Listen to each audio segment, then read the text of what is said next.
And I'll switch it on as well. This always comes better. I'm Adrian Gregson, I'm the Mayor and chairing this meeting tonight, which is a public meeting, and members of the public and press are permitted to report on the proceedings. Reporting includes filming, photographing, making an audio recording, providing commentary on proceedings. Please note, this meeting is recorded and streamed live. These recordings are published on the relevant meeting page of the Council's website. By choosing to attend this public meeting, you are deemed to have given your consent to being filmed or recorded, and for any footage to be broadcast or published. If the alarm sounds, the premises must be evacuated immediately. Do not spend time collecting personal belongings. All emergency escape routes are clearly signed. Once you've left the building, the assembly point is in the High Street, opposite the Guildhall. Members and other speakers are reminded to use their microphone when speaking. Please feel free to remain seated while you speak, as the microphone picks up that much better. I will start proceedings by asking my orator to say a few words.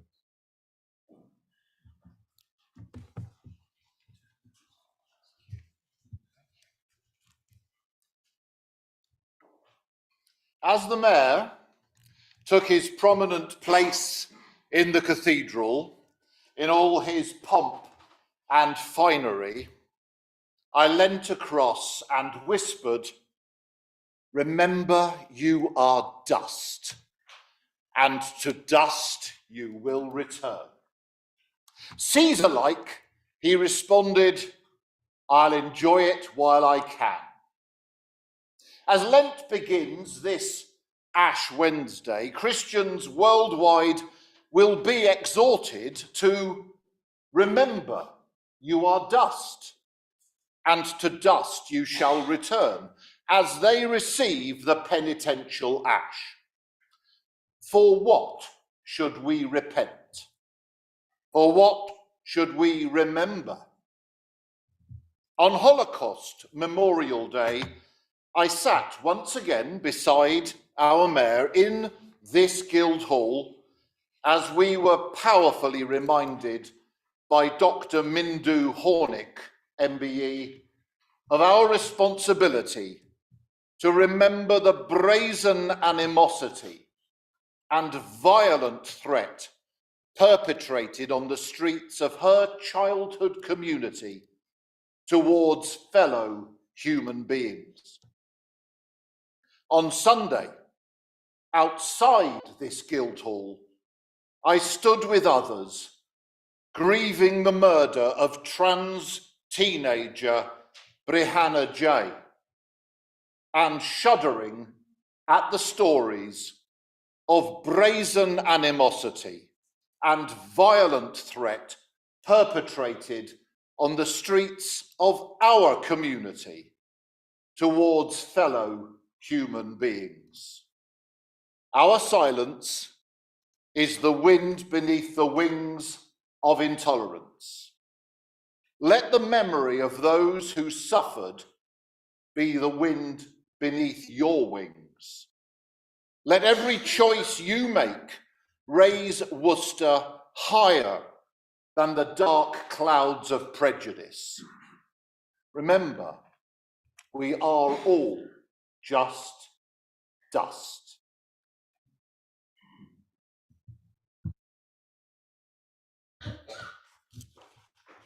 Thank you, Ian. Are there any apologies for absence for tonight's meeting? Apologies have been received from Councillors Owen Cleary and Councillor Nida Hassan. Okay, thank you. Any declarations of interest? Councillor Lucy Hodgson. Item 9, I'm a member of the Warndon Parish Council. Okay. See anyone by the look of it? Thank you. Oh, sorry, Councillor Bayliss. Mr. Mayor, same item as the Deputy Police and Crime Commissioner. Okay. Sean? Mr. Mayor, may I just confirm for the record that there's an item tonight on members' allowances, and it is in order for members to vote on that in accordance with the dispensation under the Localism Act. Okay, thank you. Oh, good. Anybody else remembers one? No. Okay, thank you. We will then move on to the minutes of the previous meeting, which was 29th of November. Is everybody happy with that?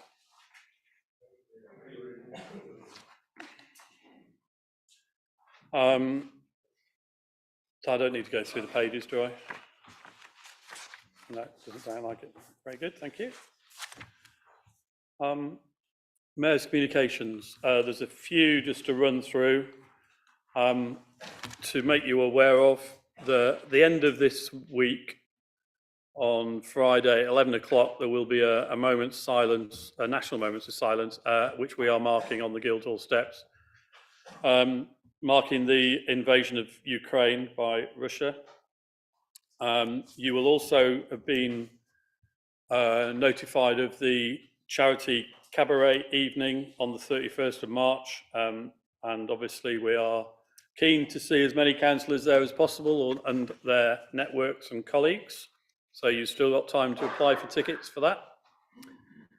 I also, before the next council meeting, I will have been to Belgium, to Gelleveld, to unveil and rededicate a First World War memorial over there to the Worcestershire Regiment. With there's currently, I think there are about 10 or 12 of us from various organisations going over to do that, and to lay a wreath at the Menin Gate afterwards, and we'll be able to report on that for you on our return. A couple of the charity items just to note and buy tickets for. You may have seen the leaflets about Worcester Concert Brass, who are coming on Friday the 17th of March, St Patrick's Day. Full panoply of Irish jigs to be played by in brass. I'm assured not, hopefully. Tickets are still £10, and you're all very welcome to that. And you may also have read in a couple of esteemed magazines that I've reached an old age this next month, and I'm marking it by walking around various hostelries in the town. If I'm in your patch, you'd be very welcome to join me, whatever colour you are, and whether you drink or don't. The idea is to raise awareness of the community pub as a centre of importance and relevance, and it is a serious one, as we know. There was a report only this week about the pheasant closing in the paper on New Street. So it is an active issue. And talking of refreshments, there will be some, if you make it through the meeting, in the Mayor's Parlour and Lower Hall at the end, to which you would all be very welcome. Right, so to move on then, we've got, yes, sorry, Councillor Ray. Oh, okay, which one? Yeah, thank you, Mr. Mayor. Well, this is a bit unusual. Just bear with me half a second. Joy Lister, who works in the Guildhall, is leaving the council this week. Her name, Joy, couldn't be more appropriate because she's always smiling, always helpful, always cheerful, and always has a ready supply of chocolate biscuits. So can we thank her, Mr. Mayor, and wish her well?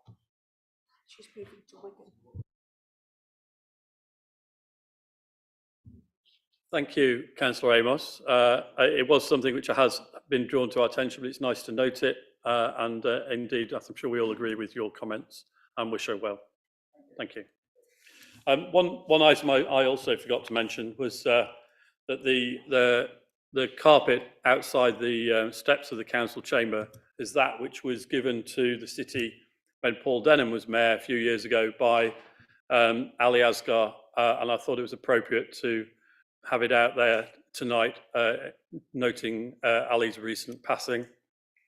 And just, I'm just going off piste now.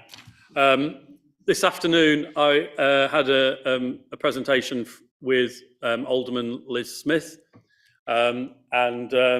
If you remember, back in 2021, we celebrated the 400th anniversary of the Worcester Charter, and in 1971, Peplos produced some goblets like this one, and the Alderman Smith's husband's brother has one, as does her husband, and they very kindly donated one to the City Council for us. So we have a 1971 anniversary goblet, which we'll put somewhere prominent in the Guildhall cases. And it serves to say that if you know of any others that are around the city, then we'd be very keen to know about it. Now we'll go back to the real agenda, which is 2 items of public participation. We've got, each person has 5 minutes each. I think we're starting with Ian Pickering. If you'd like to come to the dais. We'll let you know when you're towards the end of your allotted time. Okay, so. Thank you, Mr. Mayor. My name is Ian Pickering. I'm a resident of Bedwardine Ward, and I'm commenting on item 1 on the agenda, standing up for responsible tax conduct.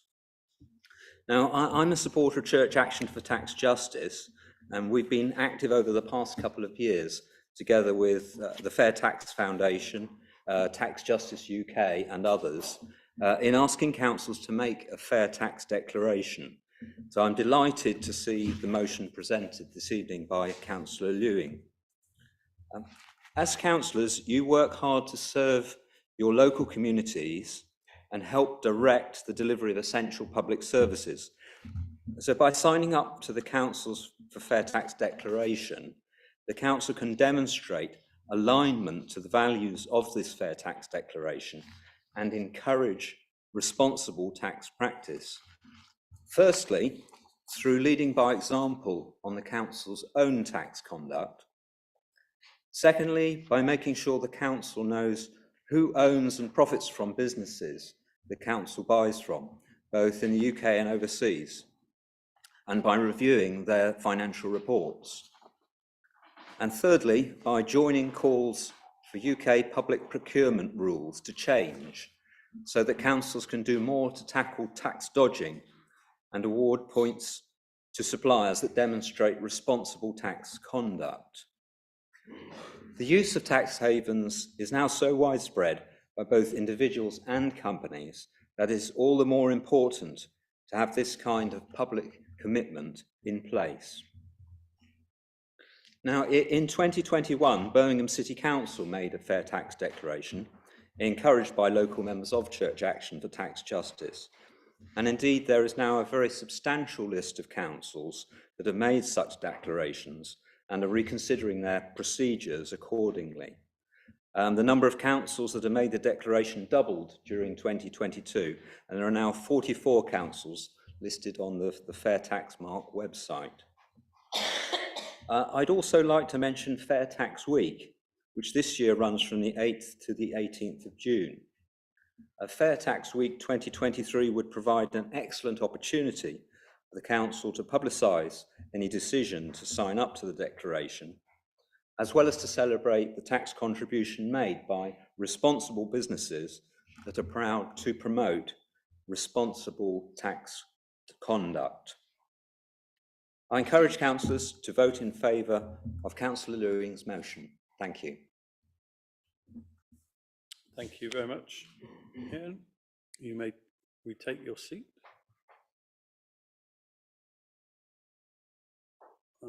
Invite Jessie to present the petition.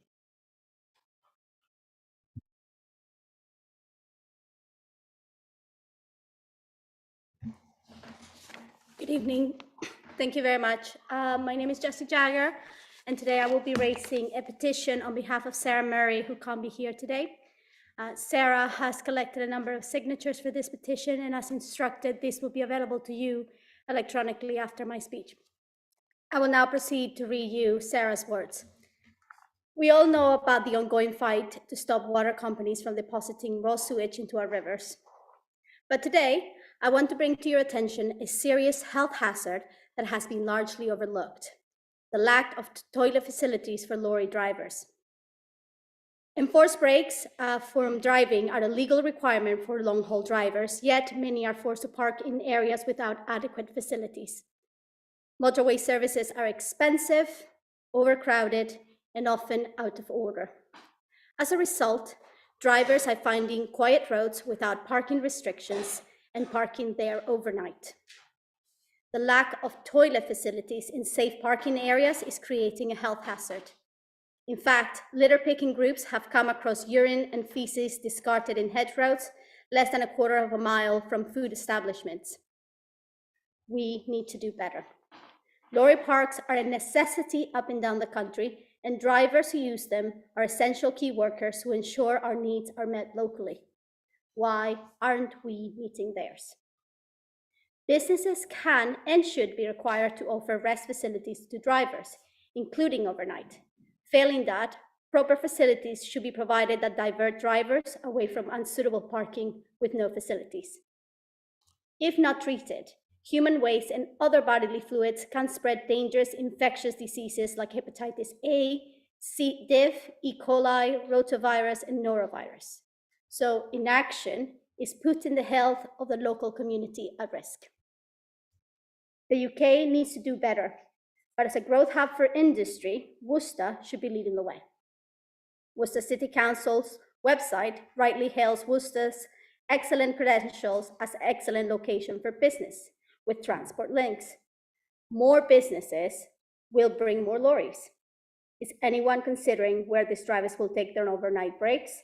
And more importantly, where they will dispose of their toilet waste?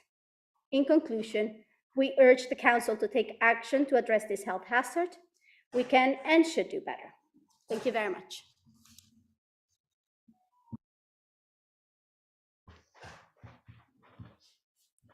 Thank you very much. Do you want to, is there an actual physical petition that we can have? Electronic. We'll let the mayor have the electronic version once we receive it. Seems times have moved on. Okay, so then we're going to move on to questions. And the first question is from Councillor Ali. Thank you, Chair. My question is to Chair of Planning Committee. Could you please advise if the recent planning delays experienced over COVID have been resolved and that businesses and residents are getting the service they deserve? And could you confirm the determination period for small householder and larger, more complex planning applications? Thank you. Councillor Stanley. Mr. Mayor, thank you, and thank you to Councillor Ali for the question. I would like to reassure Councillor Ali and indeed all other members of this council that delays in processing planning applications caused by COVID that have affected this council and indeed many others up and down the country are being resolved by our planning team, and our businesses and residents are being provided with the customer service they deserve. The council's performance relating to the determination of planning applications is in fact included on the PED committee scorecard, and performance improvements are being achieved. Performance monitoring on planning applications is normally broken down into three categories: major category applications, minor category, and other category, which includes householder applications. In the most recent quarter, September-December, 93% of other category applications, including householder applications, were determined within the target period of 8 weeks or other time period agreed with the applicant or agent. The year-to-date performance at 17th February 23 is as follows. Other category applications, 310 from 359, including householder applications determined within 8 weeks or other time period agreed with the applicant or agent, 86%. Major category applications, 11 from 15, determined within 13 weeks or other time period agreed with the applicant or agent, 73%.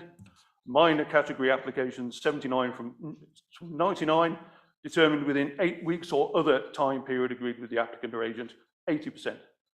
If any member has concerns raised with them about the progress of a particular case, please don't hesitate to refer it to either the Council's Head of Planning and the Corporate Director, who will be happy to follow up with the customer directly. Thank you. Is there a supplementary? Yes, Chair. Thanks for answering. Does it think that a wait of almost double the statutory time limit is acceptable for small household applications? the cost of inflation and price of building materials has shot up through the roof. I've had businesses and householders complain to me that the build costs have increased to by up to 20%, and that even small delays have meant material availability and prices have shifted significantly enough to affect viability, and no doubt will have affected the council's ability to deliver social and affordable housing on some sites. It is simply unacceptable to make the public and businesses suffer in this way when they are paying for a service and they expect a better service and response time from us. What measures the Chair of Planning is taking to improve the situation? Thanks very much for the supplementary. Clearly, I suspect there's a slight deviation away from the original question there, but nevertheless, he is aware, as we all are, of the volatility of the marketplace in recent times. So there has been a significant amount of inflation in the market, and undoubtedly, costs have risen for many people across the city and indeed the country. The cost of presenting a planning application is indeed what it is. And I mean, if he or indeed any other member wishes to make any comment or questions relating to that, then I would urge them to speak to officers or, well, in the first instance, to officers. Thank you. Thank you. And second question is Councillor Petrovsky. Thank you, Mr. Mayor. This question is directed to Chair of the Communities Committee, Councillor Rias. The rise in council tax that we are considering tonight includes an increase in the police precept. Would Chair of the Communities Committee be happy to invite the West Mercia Police and Crime Commissioner to share with the Communities Committee his plans on how this increase will be used to ensure better policing outcomes for our local communities? Councillor Rias. Thank you, Mr. Mayor. Thank you, Councillor Petrovsky, for your question. I have a very comprehensive answer for you, if you are patient with me. Worcester City Council, as a district council, has a statutory responsibility to work in partnership with West Mercia Police, Worcestershire County Council, the Herefordshire and Worcestershire Fire and Rescue Service, Probation Service Trust and the Integrated Care Board to develop and implement strategies to tackle crime and disorder. This duty is discharged through the South Worcestershire Community Safety Partnership, which is also attended by officers of the Council and the Chair of Communities Committee. Operationally, the Community Safety Team deliver a range of interventions and services in line with the Community Safety Partnership's priorities, overseen as at a Worcester City level by the Safer Worcester Group.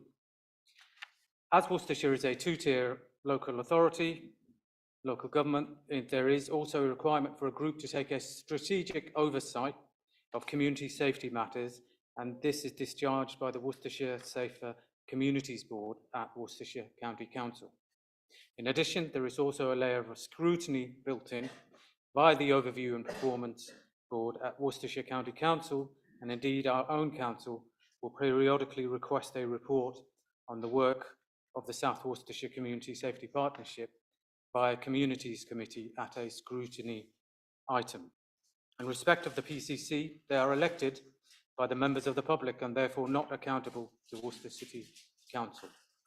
The West Mercia Police and Crime Panel is part of the governance arrangements for policing in West Mercia. It is the role of this panel to scrutinise the actions and decisions of the PCC and ensure information is available for the public. These are public meetings at which any member of the public can participate by asking a question or making a statement. Worcestershire County Council has been appointed as the host authority for the West Mercia Police and Crime Panel, with Councillor James Stanley being Worcester City Council's substantive member in attendance. The PCC also holds live public holding to account sessions. These can be viewed via West Mercia PCC Facebook page. Previous sessions can be viewed via a link on the PCC's website. Although there clearly exists a mechanism for Councillor Petrovsky to raise any queries he may have in respect of the PCC's proposals, and noting he is not accountable to this council, I will still write to the PCC's office to inquire whether he would be willing to attend a future Communities Committee meeting to discuss the points raised. Councillor Petrosky, is there a supplementary to that? Okay, thank you very much. I note the answers are getting longer and longer. We'll move on to the notice of motion then. And the first one, standing up for responsible tax, that's Councillor Lewing. Thank you, Chair. This motion would commit Worcester City Council to be the 45th council to sign up to the Councils for Fair Tax Declaration. Voters from across the political spectrum want to see councils back ethical procurement and reward businesses paying their fair share of tax. By committing to the declaration, the council will lead by example by promoting exemplary tax conduct and by demanding to know who owns and profits from businesses that we buy from with greater transparency and accountability. Aggressive tax avoidance negatively distorts local as well as national economies and undermines the ability of responsible business to compete fairly, both domestically and internationally. And this is important in the UK because we lose an estimated £17 billion in corporate tax revenues. And in the current economic climate and cost of living crisis, this has an impact on the funding of our vital public services, including education, health and social care, that are under such intense pressure. I brought this motion to Council because I want to champion the positive role that tax plays in our society and back responsible businesses that pay their fair share of tax. This will ensure more ethical procurement of our goods and services from suppliers and strengthen our own commitment to fairness, equality and social justice. Robust transparency will also reduce the risk of corruption and fraud. It is therefore common sense that Council should lead the way locally by promoting excellent tax conduct and transparency in their own affairs and encourage such behaviour from business partners. So I urge you to support this motion tonight. Thank you.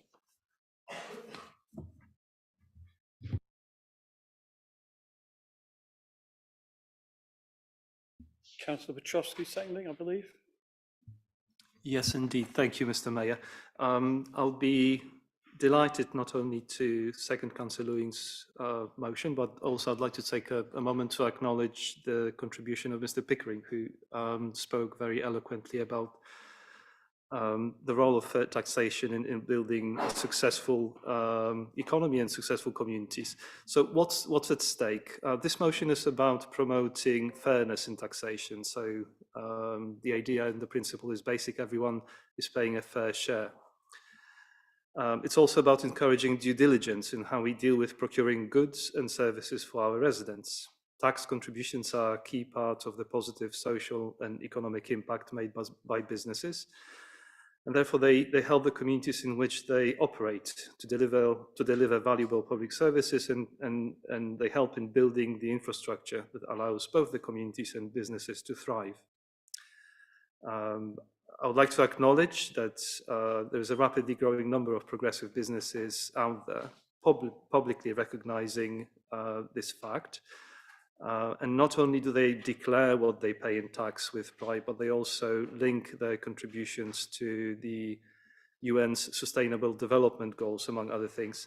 So I'm happy that we are discussing this today as a council. I'm happy that the local residents are getting involved, and I'm encouraging fellow councillors to do what's right. And you're never wrong for doing the right thing, as Mark Twain said once, apparently. Thank you. Thank you. Are there any speakers on this motion? Councillor Alcott. Chair, thank you.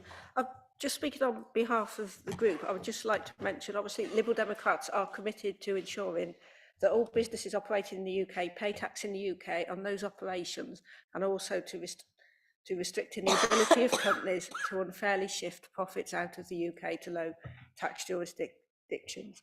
We want a business tax system that encourages productive investment and empowers responsible companies to grow and generate more tax revenue to fund British public services.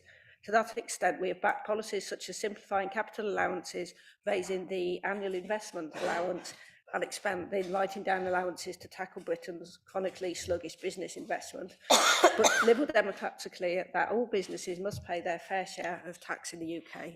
I'll be quiet now before I start coughing too. So, thank you. Thank you. Councillor Barnes. Thank you, Chair.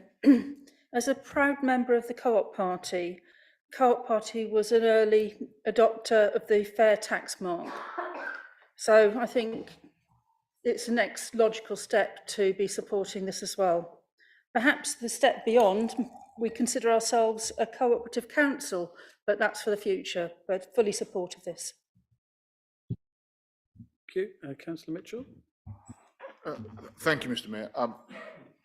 We have no objection to this motion at all, and I had spoken to Councillor Lewin earlier in the week, and I just wanted to make sure that I didn't hear it in the motion, that it was an agreement that this would go to P&R committee, a formal paper on this, so we could see the full consequences of a decision we're making tonight, because we are effectively potentially making a policy decision on the hoof. We don't normally do that in council.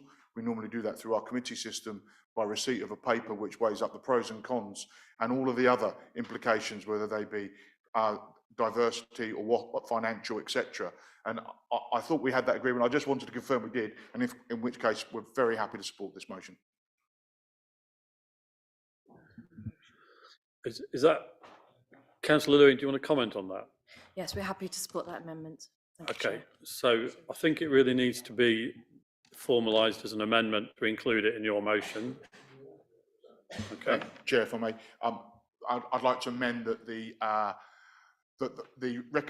motion is taken to P&R for a formal paper to be produced for the benefits and potential consequences of this decision to be reviewed and a decision to be made. Let's look at the wording. I did put an amendment in. I thought that had been agreed. I'd previously, not a problem, Karen. Don't worry. I just didn't bring my amendment with me.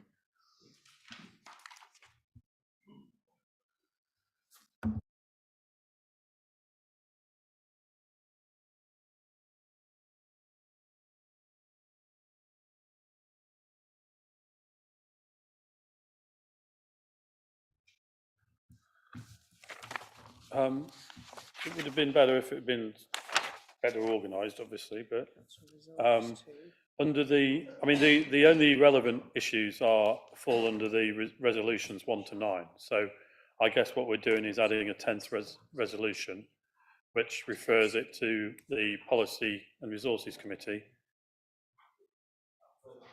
for... It was much as we did with the motion we're going to hear, the output of the motion we're going to hear later on to that agenda item 10, Mr. Mayor. We're referring it to P&R for a decision to be made. So where we can see where we can review and debate it. We can't debate policy in full council when many people may have only seen the motion a couple of days ago, and we haven't had the benefit of an expert Section 151 officer to bring up some of the issues that making a policy decision on tax might implicate. Hopefully there aren't any, and it will be a simple debate. Okay, so can I offer something first, Councillor Lewin? The amendment is going to read something along the lines of: the council resolves to refer this matter to the Policy and Resources Committee with specific reference to points 1 to 9 on the in the original motion. Mr. Mayor, thank you for your help. Does that assist? Go on, Councillor Lewin. Can we add an agreement in principle at the beginning, please? Sorry? Yeah, line 10. Of line 10. An agreement in principle. So we're voting on an agreement in principle, and what's going to be sorted out in the committee system is exactly how it impacts the council and the detail of how we do it. Because obviously I've looked at this and a lot of councils do it differently. So it's how it would impact our council and our setup. Okay, I understand what you're trying to do. Now, I think we've got two choices basically. We either go and we decide on the motion as it is on the order paper, or we go with an amendment which refers it to the Policy and Resources Committee, maintaining particular reference to the original resolutions which are in there, without necessarily agreeing those tonight, but referring it back. Is that?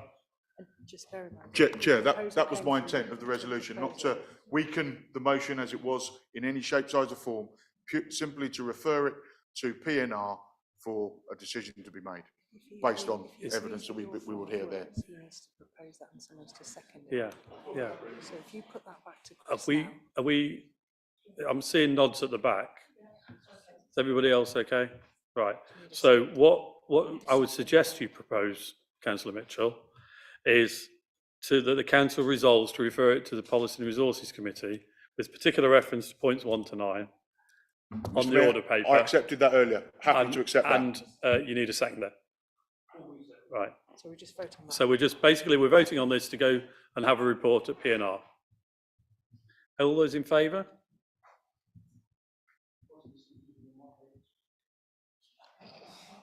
Thank you very much. I think that's unanimous. Right. Then we can move on to the next motion, which is Cost of Living Crisis City Schools Council in Norfolk. I'm glad you accept I'm in charge though, Richard.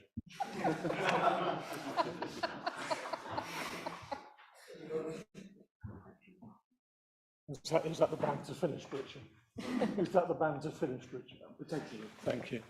Thank you, Mr. Mayor. Pardon me. As we all know, education is one of the most important aspects of our society, and investing in our schools is a direct investment in our future. Our children are the future leaders of our communities and our nation. We must provide them with the best education possible to ensure that they have the tools and knowledge to succeed in an increasingly competitive global economy. Unfortunately, the current state of our schools is not reflective of this commitment. Worcester schools are facing a funding crisis with limited resources available to support student learning. This has resulted in, and I'm reading an out-of-date speech, we are not providing our students with the education they deserve, and this needs to change. During the last Health and Wellbeing Committee meeting on the 30th of January, members of the committee participated in agenda items discussing the impact of poverty on the children and young people in our city, including an update on progress on the recommendations which came out of the Child Poverty Task and Finish group. During the committee meeting, we were honoured to be addressed by Kate Wilcock from Pitmaston Primary School and Neil Morris from Christopher Whitehead Language College, who both raised issues not only from their own schools, but also from schools across the city. I think I'm safe in saying that all committee members were affected by what we heard. I'm not going to be able to recount what we were told as effectively or with as much passion as Kate and Neil, but free school meals uptake is higher this year than it has ever been and is increasing year on year. Schools are spending a huge amount on food. They're facing the moral dilemma of choosing whether to feed students from whose families can't afford school meals or not. I mean, of course they will, but these decisions are taking money away from educational activities. The free school meals allowance allocated to schools is not sufficient to cater for the nutritional needs of all children, particularly the older ones. And members will recall the Worcester News and Observer articles about students stealing sandwiches from local shops. School trips and visits are suffering as well. Schools are having to make the decision about subsidy levels, ensuring that the majority of children can enjoy excursions. On another note, we heard that music lessons were being dropped by parents who could no longer make the decision to fund them. We were told of social workers managing workloads of 35 cases at a time. And CWLC, we heard that they'd employed 15 new staff, including 3 counsellors for staffs and students, 3 attendance officers, and an education welfare officer, all of whom were not required 10 years ago. We were told about suicidal children, of schools experiencing double the usual volume of referrals for domestic abuse, and the increase in demand for help with debt management, and of referrals from schools to the food bank increasing by 200%. We heard of families not being able to afford appropriate winter clothing for their children. We heard about the impact of COVID on young people, particularly those between 12 and 14 years of age, those just about to start thinking about their GCSEs. Not just the impact on learning, but also on their physical well-being. Neil told us that post-COVID attendance at CWLC had fallen to 89%. We heard about the strains teaching staff are facing given the current crisis, higher levels of staff absence, and of teaching assistants leaving much loved jobs to stack shelves at the local supermarkets instead. Neil Morris told us the system is broken. This motion calls for assistance and a timetable for that assistance impacting the system, and it calls for an understanding of how we can prevent the system from breaking again. If, as the cliche goes, children are our future, then the system needs to take a good, long, hard look at itself, identify where things have gone wrong, put fixes in place.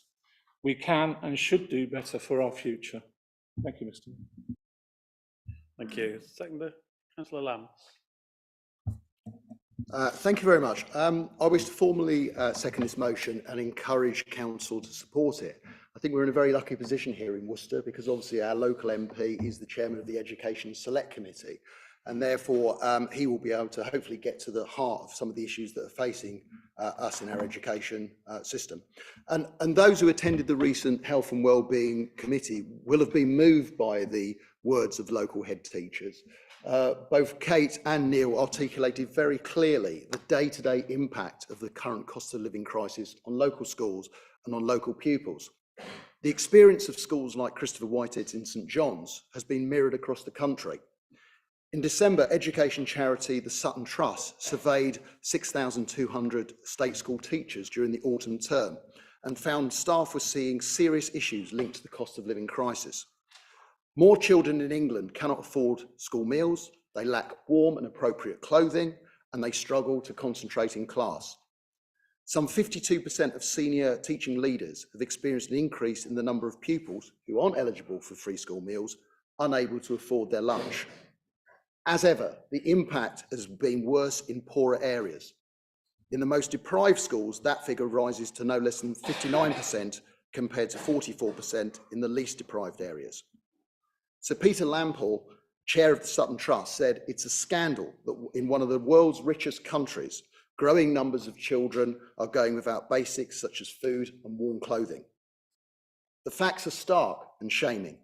It's a fact that children who arrive at school hungry have difficulty learning. And the cost of living crisis is likely to increase the attainment gap between the most advantaged and the least well-off pupils within schools, a gap which is already too large. Schools are some of the worst hit by the current cost of living crisis. Their already strained budgets are being squeezed even tighter to accommodate rising energy and equipment costs, as well as salaries for teachers and support staff. Despite these challenges, those who work in education continue to do their best to help those they teach. The results of one survey revealed that 58% of teachers had given pupils food or clothing, and 15% had lent or given money to pupils. There can be little doubt that the cost of living crisis is harming pupils' education, learning, and development. An urgent response is needed to deliver extra help for children, schools, and families. I know from personal experience of working in education that young people's education and personal development has already been impacted by COVID and the disruption that has brought. There has been a dramatic increase in mental health issues such as depression and anxiety, in the ability to engage with education positively, and refusing to attend schools and colleges. There were some figures in The Guardian a couple of weeks ago about non-attendance in schools since COVID, and this was repeated by Neil Morris as well, and they were quite frankly frightening. COVID has already blighted the educational outcomes and life chances of young people, and the cost of living crisis is compounding this. If there is a political will, there is a way. We've already seen this week the move by London Mayor Sadiq Khan to extend free school meals to all primary school children to support struggling families through the cost of living crisis. And that's being funded by an unexpected sort of bonus in business rates. We've seen the government's own figures have shown an unexpected sort of balance, so there is the money there. Offering free school meals to all children in primary school would be a welcome first step in tackling the epidemic of school hunger and child hunger. As the London Evening Standard observes, it is hard to learn on an empty stomach. This is just one example of what can be done to support our young people at this very difficult time. I urge this council to support this motion. Thank you. Are there any speakers on this? Councillor Alcott. Chair, thank you. The proposer and the seconder have spoke so eloquently, I'm not going to add much, but we know in Worcester that our children have suffered for a long time. They've been towards the bottom of the league tables for funding, and they struggled for too long. And despite we have an MP who has been involved with education, but nothing seems to have moved forward parliamentary wise. And I would just like to say that we fully support this motion. Thank you.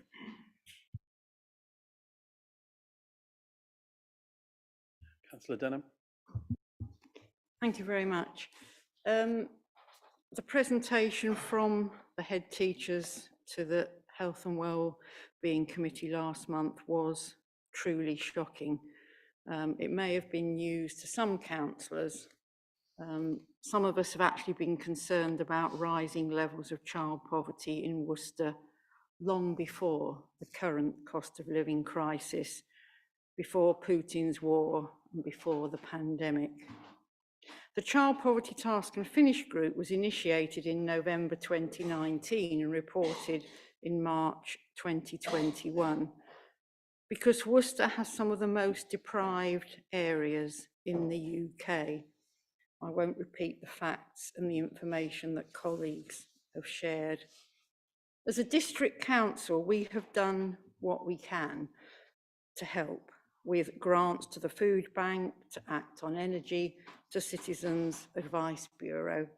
But at the end of the day, it's not the responsibility of this council. The county council is responsible for both children's services and schools. The government sets benefit levels and priorities. Our schools need help to do their job in order to look after our children and grandchildren and to give them the education and start in life they all deserve. This is a motion to ask for that help. Thank you. Okay, I can't see anybody else indicating. So, Councillor Norfolk, you want to write a reply? No, thank you, Mr. Mayor. I'd like to thank everybody for their contributions, though. Thank you. So we're going to move to the vote on this. All those in favour of the motion? Any abstentions? Against? Looked unanimous to me. Thank you. Very good. Right, then we will move on to motion number 3, which is titled Worcester Warriors Rugby Club. Councillor Hodgson. Thank you very much, Mr. Mayor. And with the permission of the council, I would like to amend the motion that is down on the order paper. The reason being is actually quite simple. The nature of our constitution is to put a motion to council, you have to put it in 8 days before the actual meeting. And this is something that is really developing quite quickly. It almost changes day by day. And the main thing is one thing the original motion mentions is that the Atlas Consortium have now agreed to incorporate the Worcester Warriors name into the business plan, which is welcome. Secondly, the meeting that was held on Saturday, the 18th of February by the Atlas Consortium to supporters has changed the landscape, and my wife and fellow councillor Lucy Hodgson will be explaining that when she seconded this amendment. And thirdly, sadly, a place in the championship in 23-24 season is not likely to be possible now, so the amendment reflects this. But importantly, ask Atlas to seek the highest possible place in the rugby pyramid for Worcester. I think the backstop thing, the word thing that we could be in the very bottom of the pyramid, I personally do not think is acceptable. So can I ask the council to first of all just have a second for this amendment so we can take this amendment forward? Thank you. Replace the original amendment that's on the order paper. Councillor Hodgson, thank you. So has everybody read the amendment? You all got that? It should be on your desk. So what the procedure is that the amendment has been proposed by Councillor Hodgson. It needs to be seconded, and we have a debate on that amendment. So can we have a seconder for that amendment? Thank you, Councillor Lucy Hodgson. So we're now going to debate Councillor Hodgson's amendment. There is another amendment in the wings. Councillor Lucy Hodgson, do you want to speak now? Yep, okay. Go. I want to second the amendment and speak about the meeting held on Saturday afternoon, which over 500 supporters attended. After all that was said on social media and in the press, I certainly was unsure about how the meeting would go and what they might say. In the introduction, ACLIS introduced the members of the board which would be running the club on behalf of ACLIS, which comprised both local businessmen and also people associated with the rugby world. Many were in the room and were supporters of Worcester Rugby. It will be UK funded and a CEO will be appointed in the next few weeks. They admitted that they got it wrong about the name of the club, and the Worcester Warriors brand name would remain. Because of a number of non-disclosed agreements that had been signed with the administrators, they had not been transparent in their negotiations. But now in the future, they will be regular meetings with the fans. So the first part of the meeting was all about the insolvency and the administration. The previous owners had tried to strip the assets of the club, such as the car parks, and had moved them into different companies. It was a difficult job to unpick all the assets and who owned them, but I'm glad to say the assets are now with the club and owner and under ACLIS ownership. When the club went into receiverships, it had debts over £30 million. No formal accounts had been sent to Companies House, and there was no formal accounting process under the former owners. The RFU could have imposed special measures, which would have meant that the club was run by the RFU, and they could have imposed conditions around players and management. ACLIS explained that they could not accept these proposals, and because of that, it was one of the main reasons why Worcester Warriors was not playing in the Championship next season. They also talked at length about rugby creditors. Under RFU regulations, this includes players, coaches, other clubs, and also the RFU. All could have submitted claims, and if successful, they would have been paid within 28 days. This included the previous owners who have put in a claim for over £2 million. ACLIS also intends to set up a £1 million hardship fund to settle local creditors. ACLIS said that they hadn't chosen to sign the fit and proper persons test and enter special measures. Instead, they've agreed to Plan A, and after discussions with the RFU, the DCMS and local MPs, it will be a sustainable community rugby club and it will be in consultation with the fan base. So they intend to, in the 23-24 season, the first team at Starbridge Rugby Club will become the Worcester Warriors and will play in National League 2, which Starbridge plays in at the moment. The Worcester Warriors women's team will play at Sickways, and also Wasps, with a minimum of 3 years whilst they build their ground. British Police and Armed Forces games with the West Midlands Academy, which at the moment is run by the RFU, and Worcester Rangers. However, Could you wind up, please, councillor? I've got 10 minutes.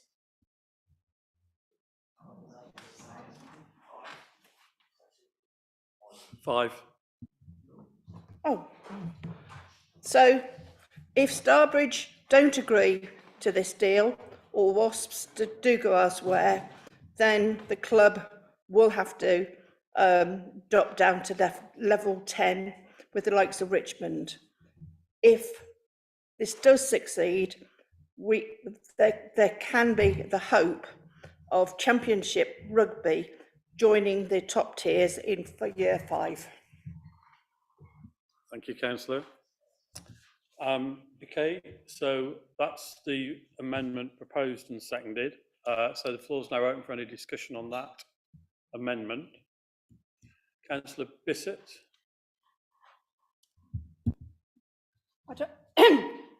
Thank you, Mr. Mayor. I don't know very much about rugby, but I do think that the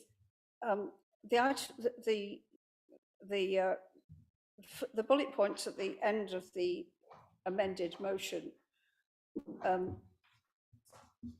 cause me some concern, because we can't confirm that priority is given to a Six-Ways-based Worcester rugby team. Surely it must be the new owners.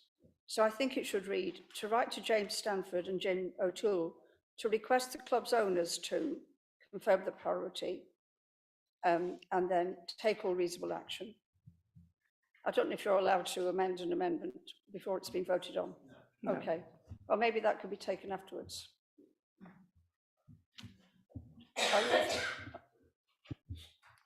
I mean, to assist councillor Bissett, I think it should be clarified that that is what is being asked in the motion in writing to James Stanford and Jim O'Toole is writing to Atlas.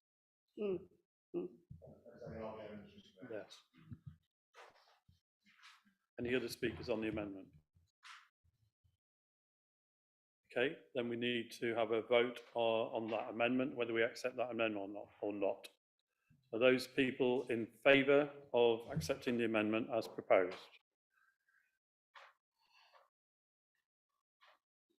That's unanimous, thank you. So that now becomes the substantive motion. Julian, could you circulate the second amendment, please?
Okay, everybody got that? Right, that's, so this is a second amendment which I want to propose and understand that the mover of the first motion is not prepared to accept it into that motion, so we need to debate it separately. I was not able to attend that meeting on Saturday, but I have seen, read and heard directly from various reports of people who were at the meeting.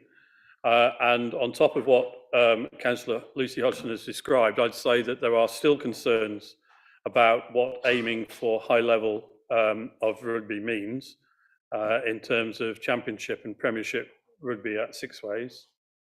I think there are still concerns about the nature of any agreement with Wasps and what that entails and how long for. I think there remain concerns about Stourbridge, who are clearly in a predicament themselves, and what impact there would be on the Worcester Wanderers players, for example, and their coaches who are across the road, and the fundamental issue of the need for a fit and proper owner or partner, which the RFU clearly do not see in Atlas, otherwise they would have accepted the earlier proposals. So with those remaining questions about funders and motives and the details of the Begbie's deal, there is still uncertainty and ambiguity. And so therefore I believe that safeguarding the future of the site is of paramount importance. And the straightforward way to try and do that is through the municipal planning powers. Under the Town and Country Planning Act, local authorities are permitted to acquire land in their area for planning purposes, and that includes the continuation of particular uses, for example, sport. This needs to be in the public interest, and it needs to be a decision made by the local authority. And there are no doubt issues of practicality and affordability, but that is not an element to be for our consideration. What I'm proposing is that we write to Wychavon, the leader of Wychavon Council, and ask that Wychavon Council consider, in the event that this current process fails to demonstrate a credible pathway for the return of high-level rugby, consider using their CPO powers to acquire the site so that the fit and proper partner, as defined by the RFU, can continue to be the home of professional rugby. This is not a motion that says we will CPO the site. We cannot do that as Worcester City Council, and nor does it tell Wychavon to CPO the site. What it does do, as I believe the only council who's actually debating the issue in the local area, what it does do is ask Wychavon to consider those powers which it already has, to try and make the position in terms of the site much more clear and permanent, and then we all know that we will be dealing with a partner who we understood and who the RFU had faith in. So on that basis, I would like to propose that amendment. Is there anybody who'd like to second it? Thank you, Councillor Udall. Would anybody like to discuss it? Councillor Mitchell. Thank you, Mr. Mayor. Firstly, before I start, I have no question over your intent here in the terms of returning professional rugby or the highest level of rugby we can to Worcester. My only concern is, one, the mention of CPO. That is commercial and can have an impact upon what will go on.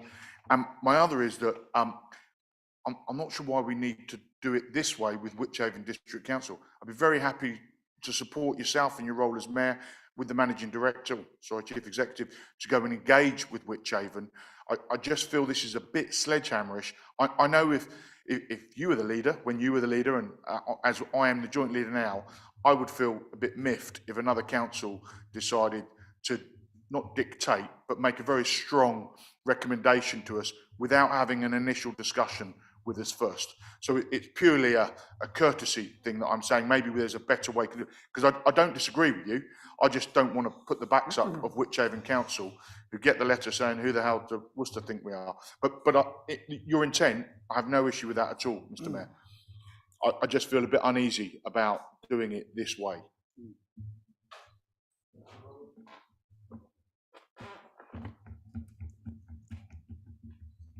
Mr. Mayor, I wish we were in committee rather than in council for this, and I think that would have been more appropriate.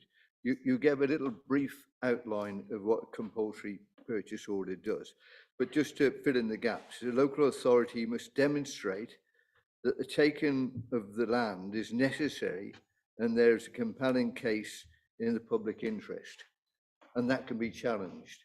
Now, I appreciate you won't have had the opportunity to speak to Atlas, because obviously you would have declared that. Now, from what you say, it seems to me that you haven't had the chance to speak to Wychavon, and yet we've raised the spectre of a compulsory purchase order, and I'm wondering what that does to the security of the rugby club that we all want to keep.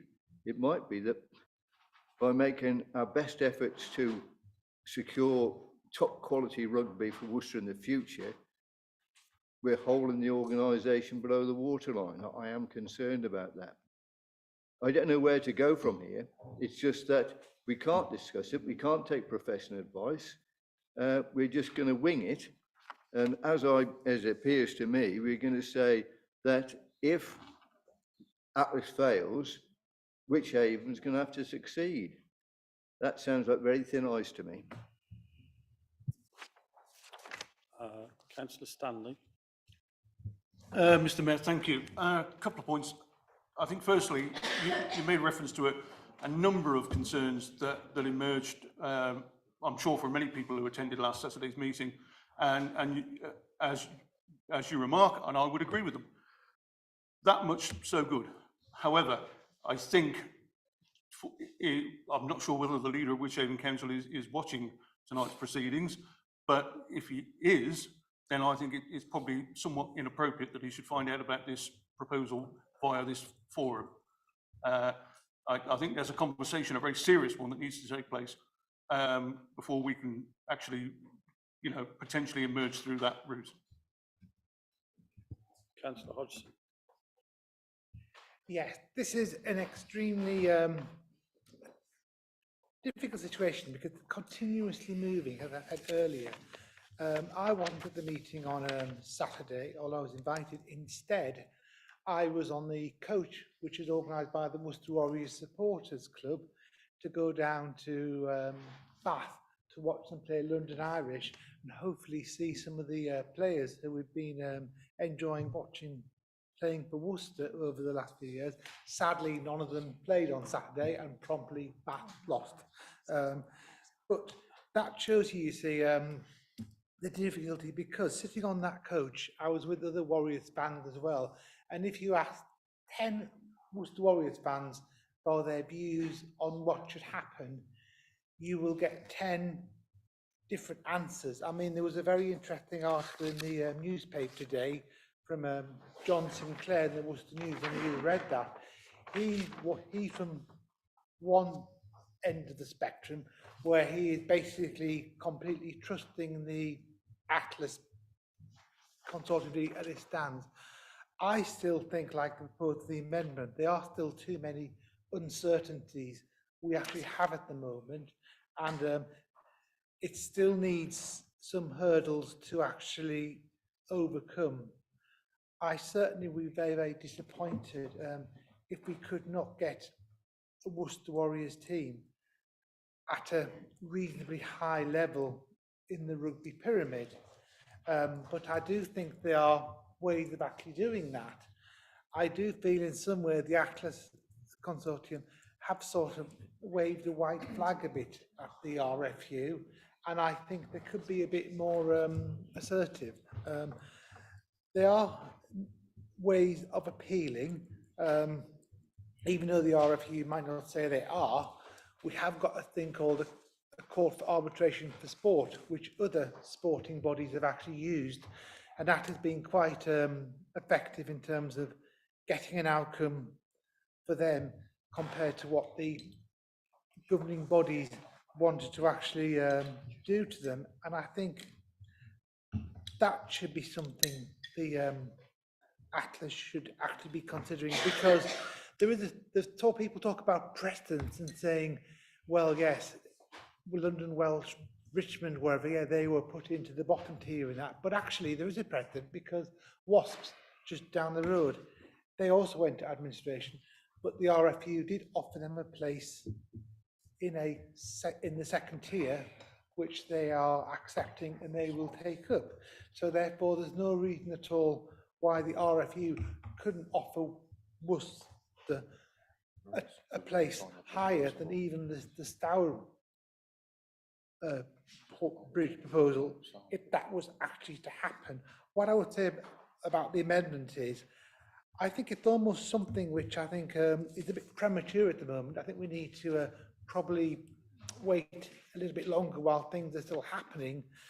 And in the meantime, have discussions with the leader of Wychavon about, about what can potentially happen and that. So that's why I won't be supporting this amendment, because it is a bit premature at the moment. But I do sympathise with the proposal of the amendment, and it is a very, very difficult situation we're actually in, and not a situation we want to be in, because when I handed the chain over to the proposal of this motion, Worcester Warriors were playing down in London and they won the Premiership Rugby Trophy, which was a fantastic achievement. We would love to have that again.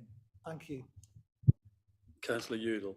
Yes, thank you, Mr. Mayor. I think that we want to achieve here tonight is some sort of consensus and way forward, which the whole chamber can actually agree to.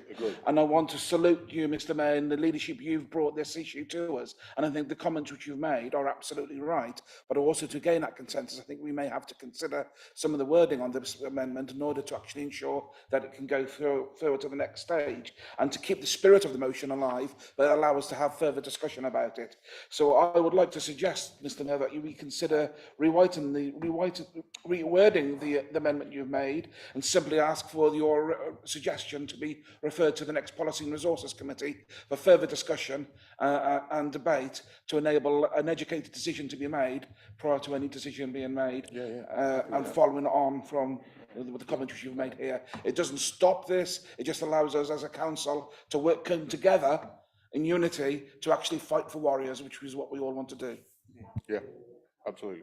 So just to clarify then, Councillor, you're suggesting not writing to the leader of whichever. I'm suggesting, But Mr. Mayor, sorry, that your amendment, which we've got in front of us, that you simply add the words and refer to Policy and Resources to discuss the possibility of writing to the leader of Wychavon District Council, etc.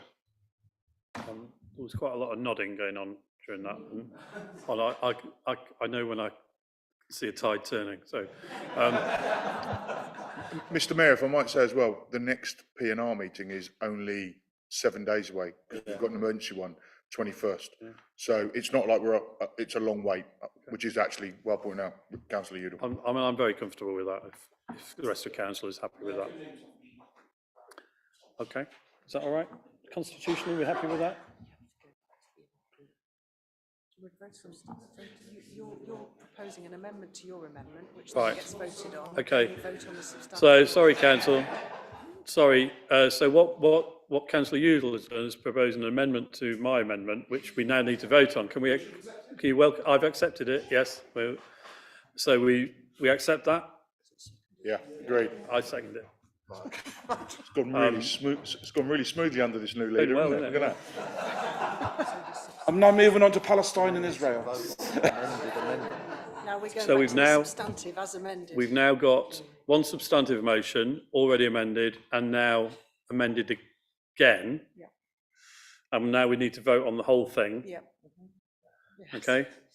So any more speakers? Right. All those in favour of the whole thing? The whole thing appears to be passed unanimously. Thank you.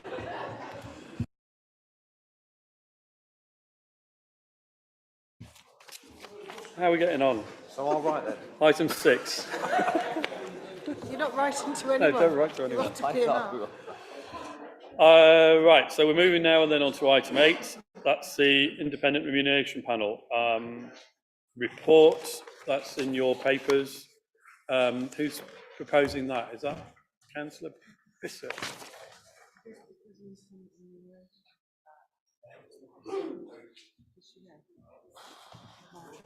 Councillor Bissett, I believe this is your report. Thank you, Mr. Mayor. The Independent Remuneration Panel for 5 local councils, including Worcester, recommended an increase of 7.3%. Group leaders, having consulted their colleagues, felt that an increase of 5% was more appropriate, less than the recommendation, but more generous than last year's increase, which seems reasonable in the light of this year's high inflation. This increase has been allowed for in the budget that we will be considering later, so I have no hesitation in proposing the 2 recommendations on the agenda. Thank you. Is that proposal seconded? Oh, sorry, I didn't. Yeah. Can I formally second that, Mr. Mayor? Egan's. Any speakers? Councillor Mitchell? Thank you, Mr. Mayor, and I agree. This group are happy to accept the 5%. I just think at some point, group leaders in this council are going to have to accept that we have an independent review panel, as do all the other 6 counties, who make a recommendation based on pretty hard work and study, and the fact that we are slowly slipping behind. And some councillors, that's not a problem. It's only a few £100. For other councillors, that might be quite a lot of money, and it might detract people from taking up this role. And we are trying to increase the diversity and the opportunity for people to become councillors. It's not an easy decision, I get that, because we all like to kick MPs when they give themselves a 7% pay rise, which also comes from an independent review panel. However, I think at some point we are going to have to either say we don't want the IRP because we ignore what they say, or actually we're going to accept their recommendation, because they do put a lot of hard work into it, and they are recommending a pay rise which they believe is the right pay rise for members in the council to have. And I, you know, for some people it's not a huge amount of money. For other people it might be the difference between actually going for election another year round, or even doing the job because they maybe not have another job, or they've got another job and this one eats enough time as well. So I just wanted to make that comment, and it's not because I'm greedy and I want an extra couple of £100. It's because I think it's the right thing to do. You know, there are lots of people at the moment, whether you agree with it or not, who are striking for considerably higher pay rises, and many of the people in the room will be supporting that. So it's just, I just wanted to make the comment formally, and hopefully we can have a mature discussion on it next year. And maybe we can start the discussion before running up to budget the month before, when we're all, and you know, it's only 6 weeks out from an election, and all those other things that impact upon us politicians, small politicians. But anyway, that's my comment. Thank you, Mr. Mayor. Thank you. Okay, so I'm going to move to a vote on this. It's a named vote because it's a financial matter. So Claire will take the vote. Thank you, Mr. Mayor. If you could indicate for, against or abstaining, please. Councillor Agar? For. Councillor Ali? Councillor Alcott? Councillor Altaf? Councillor Amos? Councillor Barnes? Councillor Bayliss? Councillor Bissett? Councillor Cockerham? Councillor Cookson? Councillor Cronin? Councillor Denham? Councillor Desara? Councillor Ditter? Councillor Ditter? Shafaz Ditter? Councillor Geraghty? Shafaz is not here. He's not here. Oh, Shafaz is not here. oh, somebody shouted for. Somebody shouted for. Shafaz is feeling ill. Don't want to give jobs to everyone. Councillor Gregson? Councillor Mrs Lucy Hodgson? Councillor Stephen Hodgson? Councillor Lamb? Councillor Lawrenson? Councillor Lawrence? Councillor Lewing? Councillor Mackay? Councillor Mitchell? For. Councillor Norfolk? Councillor Petrosky? Councillor Riaz? Councillor Roberts? Councillor Stafford? Councillor Stanley? Councillor Stephen? And Councillor Udall.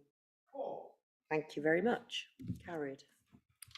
That's carried. Thank you very much. Mr. Mayor, if I may, sorry, I should apologise on Councillor Shafaz Ditter's behalf. He's been coughing and spluttering and really not very well, and he made an effort to come in tonight, so I just sent him home because it's, and I should have brought that to your attention earlier. So my I'm very apologies. pleased he's gone. If that's the situation. Okay, moving on then to item 9. We're on to committee reports and referrals, and so the budget item. Again, Councillor Bissett. Thank you, Mr. Mayor. This is a very long and complicated item with many subclauses and appendices. And I'm assuming in what I'm saying that What I'm saying applies to the whole shooting match, even if we finish up taking parts of it separately. It represents a lot of hard work by councillors, but especially by officers, to come up with a plan that makes the best of the difficult financial situation this council finds itself in. I would like to thank everyone for playing their part in the budget setting process. The budget has been thoroughly discussed in the relevant committees, and all councillors have had a chance to contribute their ideas, which is one of the joys of our system. To reach a balanced budget, we have had no choice but to use some of our reserves, seeing them go below the agreed minimum level. Next year, we will be faced with even more difficult choices, unless the UK government decides to fund local government better.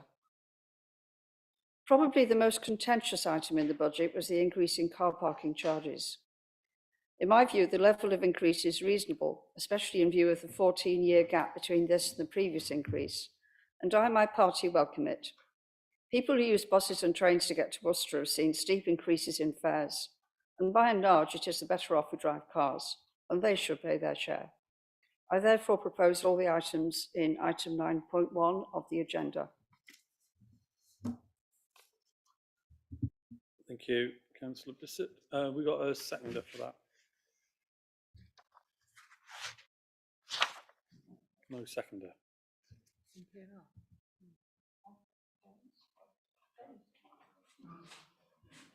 Happy to You don't wish to second it? Okay, well, we need somebody to second it. Otherwise, we're not going to set a budget tonight. Thank you, Councillor Stephen. Do you wish to speak at this stage? Right, then I'll open the floor for debate. Councillor Mitchell. Yes, Councillor Cronin. I'm just confused. In 1.3, number 5, we're being asked to approve proposed budget as detailed in the following appendices.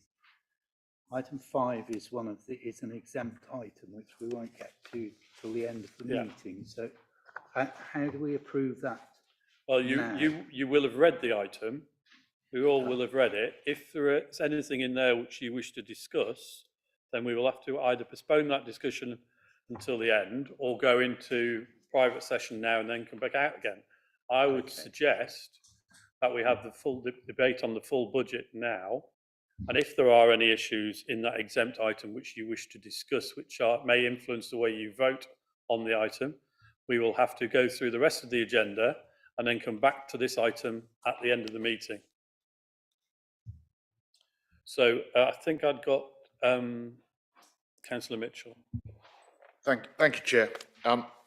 It's the first time I find myself objecting to a budget. And the reason I'm doing this, and I want to make it clear, it's in the context of the cost of crisis living we're in. Again, regardless of my objection, I'd like to thank the officers for the hard work and dedication they've put in to developing this budget. Whether I agree with it or not, it's still been an excellent piece of work, and we all have had opportunity to comment previously, as mentioned earlier. But residents should be aware, officers make recommendations and councillors make decisions. And on this point, I don't agree with the officer's recommendation. And my reason for that is that our own annual survey, which we will normally pay great attention to, when residents were asked about raising parking charges, 54% said no, 30% of those residents said actually decrease them, and only 16% said, yeah, we'll be okay for a rise. Now, I don't think there's many other things this council would do when the public opinion is so opposed to it. And the reason for that is we're in a cost of living crisis, and we're asking people to pay more to park their car, to come in, to do the essential things they need to do, all the things they want to do in the city centre. And it says it's a 9% raise, which statistically and is factually correct. I wouldn't want to take Shane on a mathematical matter. However, some of those rises are 150%. If you previously have brought your car in, parked up in the Cornmeadow car park, popped into the post office, grabbed a coffee, dropped something off somewhere, it's cost you 30p. So, apologies, 60 pence. Now, because we've removed the 30-minute parking, that's going to, and with the new increase, that's going to be £1.50. So that's a fact. It is a single item, and that is the highest increase, I'll accept. But that is a reality. And for some people, that will hit them really hard. And it's not just residents and visitors who are going to be impacted by these charges, increasing charges. It is the people who have businesses in the city centre, or the city. Let's not pull it down to the city centre. And we don't know what the impact of that's going to be. But I'm pretty sure, having spoken to quite a few of them, who I'm not going to name, they're concerned. So that is the reason why I'm objecting, or my group are objecting to this parking charge raise, because we have come up and debated and come up with alternative ideas which put more pressure on the council. I'll accept that, and impact our reserves. But this time, this is what we think we should be doing, because we are. Fuel, energy prices are beginning to come down. We're beginning to see a flattening of inflation, and I hope to God it comes down significantly more. And you know what? 12 months, looking back might be really easy to look back and go, oh, well, it was easy to do it. But hopefully in 12 months' time, we might be in a slightly different position across the country. And I do accept we haven't raised them for 14 years. However, one of the consequences of that might be that we've got a pretty thriving town centre compared to many of the surrounding towns around us. So the reason I object is for that. I don't think the residents, well, I know the residents because they've told us don't want parking charges put up, and we represent residents across the city. So when there's an alternative solution to it, that's the route I would have taken in this instance. So I will be voting against this budget for that reason. Thank you very much. Apologies for any confusion with regard to proposing and seconding this. I am one of the vice chairs of P&R, and I understood, in fact, I have an email where the other vice chair said that they were going to second this. I personally wasn't at the meeting of P&R that this is a referral from. The Labour group will be voting in support of this budget.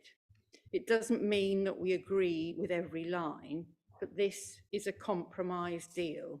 It's been negotiated and amended, and it's been voted through council committees and between political parties. We don't agree on everything, but Labour's top priorities are covered.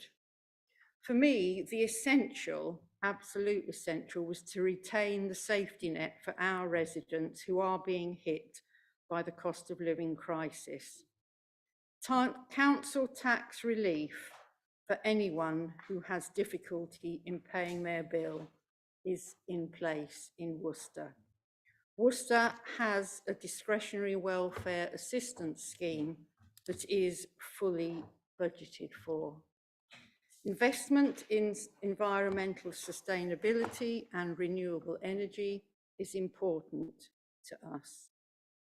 And a small fund for councillors to use in their wards. COVID recovery money has enabled support for many community projects, and we know that small amounts of money can make a big difference to people's lives and what charities, churches, and good citizens can do. But make no mistake, getting to a balanced budget for next year has been hugely challenging. Since 2019, Worcester has no ongoing direct support from Westminster. We are dependent on council tax, income generation, and bidding for money for specific projects. The majority of people, in fact 3/4 of them in Worcester, are in bands A, B or C with regard to their rating for council tax. A 2.99% increase in council tax is therefore less than £6 for the whole year for 3/4 of our residents. For comparison, a 2.99% increase in council tax in Wychavon raises an awful lot more money from a much wealthier area, which probably has less need for many services. Local government funding and taxation is not fair. The budget for 24-25 is likely to be even more challenging. We cannot do everything we want to do.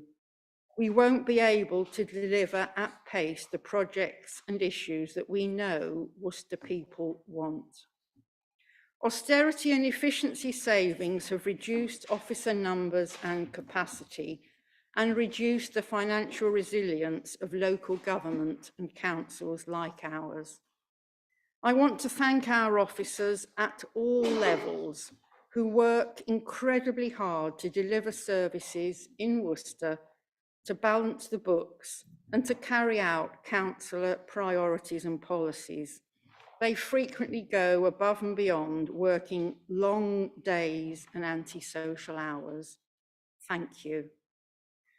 Finally, I just want to draw attention to Appendix 4 in the budget, which is our pay policy statement. In December just gone, we agreed with unions to an extra pay increase because Worcester City Council workers had fallen behind the minimum on a national pay spine.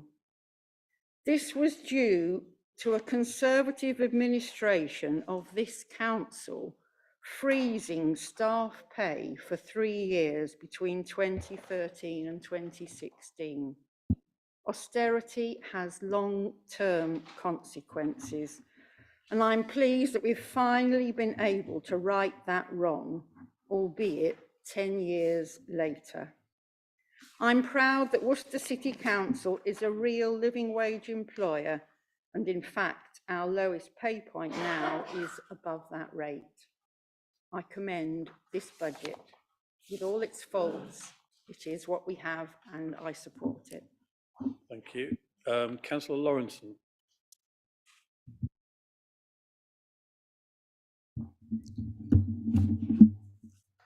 Thank you, Mr. Mayor. Under 5.1 on page 5 of the report, it's stated that there'll be a balanced budget for 2023 to 2024. However, it's also stated that the medium-term financial plan is showing a deficit. Appendix 1 reveals that the forecast budget gap will eventually be almost £5 million. According to Councillor James Jamieson, Chairman of the Local Government Association, local government is facing a funding gap of £3.4 billion in 2023-24 and £4.5 billion in 2024-25. Between 2010 and 2015, councils lost £15 billion in core government funding.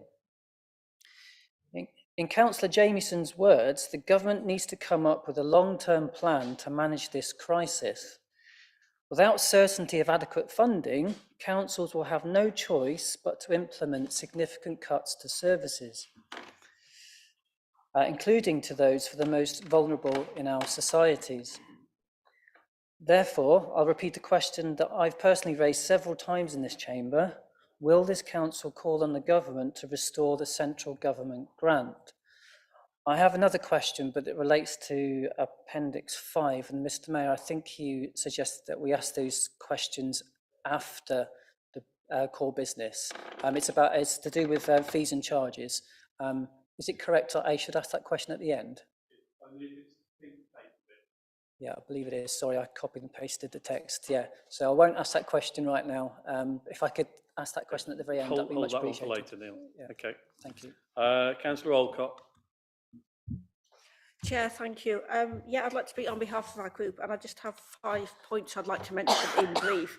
The first one, I'm personally quite disappointed but not surprised that the Joint Leader has taken full council as an opportunity to score political points, as I see it, in relation to car parking.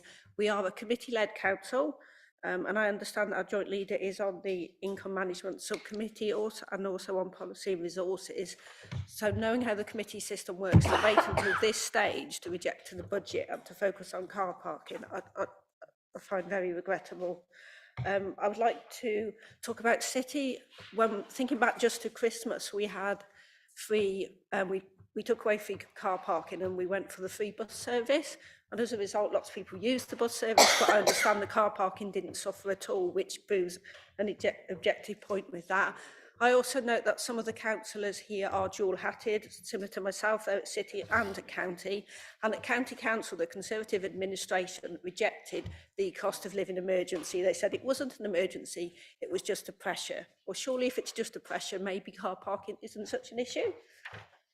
And then also, a couple of other things. I think nationally, you know, people are concerned about car parking, but when you think about Liz Truss and how she's behaved and how much hundreds of pounds more people are paying on their mortgages, some people may find that more of an issue than car parking.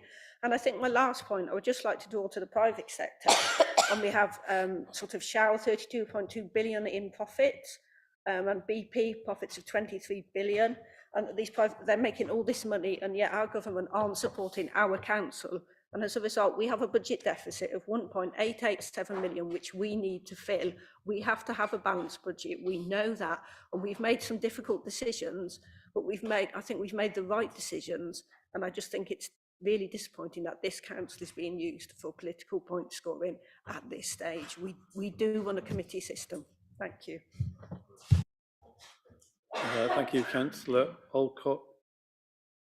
Councillor Mitchell, on that specific point. Mr. Mayor, everyone's entitled to their own opinion, and they may not all agree with mine, but I do get offended when people tell falsehoods. We objected to this budget at income management. We objected to this budget at P&R. So don't stand there and say it's the first time you've ever heard of it. I've even spoken to you previously as one of the group leaders saying that we're going to object to this budget. So it's not political standing, it's a point of principle. So therefore, if you're going to come to the council and say something, happy to listen, but please keep to the facts and the truth and don't tell things that aren't true. Thank you. Point of order, if I may. As far as I'm aware, I haven't said any facts that aren't true. I'm just expressing my opinion, how I see things, and I've not attended all committees. Thank you. Okay, let's concentrate on the main event, shall we? Councillor Bayliss. Thank you, Mr. Mayor. I rise just to correct a couple of things, really, that have been said, which are, I'm sure they weren't deliberately inaccurate, but they are. There was a comment about, no money from government. Well, I mean, have a look at the medium-term financial strategy. You'll see that there was a services grant of just over £1 million this year. It comes from thin air, obviously. There was also business rates of £3.8 million. That's collected locally, sent to government and sent back to us. Again, those are our funds. Some people have been here a long, long time and still don't know how this council puts its budget together. You'll get your right to reply at another time. I haven't named you, actually. Although you, hang on, Councillor Bayliss, I'm chairing this. You are, Mr. Mayor. You are. My next point really is a comment was made about Wychavon. I know, I'm really sorry, but Wychavon has frozen its council tax for the last 4 years. So talking about a 2.99% increase is just nonsense. They haven't chosen to do it. They didn't choose to do it last year, the year before, or the year before that. They've been able to freeze council tax. So again, another fact that's not right. As for the budget gap in the MTFS in the years going forward, this is my 21st and final, some will be pleased to hear, appearance around the budget. We've had a budget gap in the MTFS going forward, and I'll bet you a pound to a penny it will be there for another 21 years as well. That's what treasurers are here to do. That's why they're always very cautious. They're always looking at what's happening in the future, and they're always. We'd have gone bust in the first 3 years I'd have been on the council if it had turned out to be as was predicted back then. So I just point out to members that it is not the case that this council is facing a financial crisis. It is not. In fact, good stewardship of this council by members on all sides has delivered a strong and robust financial situation in this council for many years, and long may that continue. And finally, the comment was made that in another place, we'd failed to accept that this was a cost of living crisis. Again, I don't know how many times I have to make this clear. It was about declaring another emergency, We wouldn't declare another emergency. We would only say that it was a cost of living crisis. I hope that's the final time and the 15th time and final one that I need to explain that. But this is tough work. I wish this council for the last 3 years has voted unanimously in favour of the budget. I wish it was going to do so again today. I'm sorry that it hasn't been able to find an accommodation, which means that we will be able to vote for it. I do regret putting up car parking charges. We're all talked about the pressures that are facing motorists as well as anybody else. I wrote down the little comment which said motorists are some of the wealthiest people in society. I'm sure I'll find a way of using that well, it's on the tape. It will be on the tape. So, for clarity, motorists are facing the same issues as everybody else. Most of these people in this room are motorists, and most of the people going to work in the city tomorrow will be motorists, and they will face the pressures of these impacts on car parking charges. And I regret those, and that's why I will be voting against it too. Thank you very much, Mr. Mayor. Councillor Udall. Yeah, thank you, Mr. Mayor. Yeah, okay. Nobody wants to increase fees and charges. Nobody wants to increase council tax. But the fact of the matter remains that if we don't, we'll be in a much more serious situation. Yes, a 9% increase on average across the board on car parking charges may have an individual hurt for some individuals, but it fails in complete comparison when you consider that the government are intending to increase fuel duty by 23%. Which will have a devastating impact on individuals, especially the motorist. It will put pressures on individual budgets. It will put cost on distribution, cut cost on public transport. It will have a real hit on our local residents and will hurt the people the most who need the cars the most, the poor and the vulnerable. None of us want to increase any income tax, any taxation on fees and charges, and they will hurt all people who will be paying them, especially, for instance, the taxi drivers of the city. And I didn't want to support a fee increase, but we have no option, we have no alternative. So I think in order to ensure our services remain intact, to protect the most vulnerable, to protect the most needy, we should support this budget. And I'm a little bit embarrassed when the Conservatives suggest that they're protecting the motorists when they're the ones who are really stinging the motorists with a 23% increase in fuel duty. You read? Won't happen. Okay. Nobody else has indicated, so I'm suggesting we. Sorry. Thank you, Mr. Mayor. You're going to have to use your left arm, I think. That's the thing. Yeah. Okay. Thank you, Mr. Mayor. It's just on 3.2. I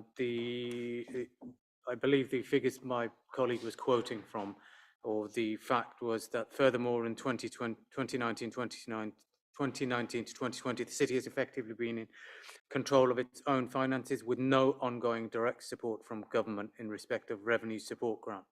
I think that's the details that my colleague was referring to. Thank you, Councillor. Right, so we are going to go to a vote now, I think. Again, it's, sorry, Councillor Bissett, you got a right to reply, you're right. I just want to remind people what I actually said about car drivers. I didn't say they were all rich. We all know they're not rich. But generally speaking, people who drive cars are better off than people who catch buses. And people who catch buses have had to pay increased fares many times since 2009 when we last put up the car parking charges. So I do think it's fair and reasonable. Thank you. Okay, we are going to the vote now then. So again, it's a name vote. Claire will do the business. Thank you, Mr. Mayor. If you could indicate if you're voting for, against or abstaining, please. Councillor Agar. For. Councillor Ali. For. Councillor Allcott. Councillor Altaf. Councillor Amos. Councillor Barnes. For. Councillor Bayliss. Councillor Bissett. For. Councillor Cockerham. For. Councillor Cookson. For. Councillor Cronin. For. Councillor Denham. For. Councillor Disara. Councillor Ditter. Councillor Geraghty. Councillor Gregson. For. Councillor Mrs. Lucy Hodgson. Councillor Stephen Hodgson. Councillor Lamb. Councillor Lawrenson, Councillor Lawrence, Councillor Lewing, Councillor McKay, Councillor Mitchell, Councillor Norfolk, Councillor Petrosky, Councillor Riaz, Councillor Roberts, Councillor Stafford, Councillor Stanley, Councillor Stephen, and Councillor Udall. Thank you. The vote is carried. Can you give us the numbers, Claire?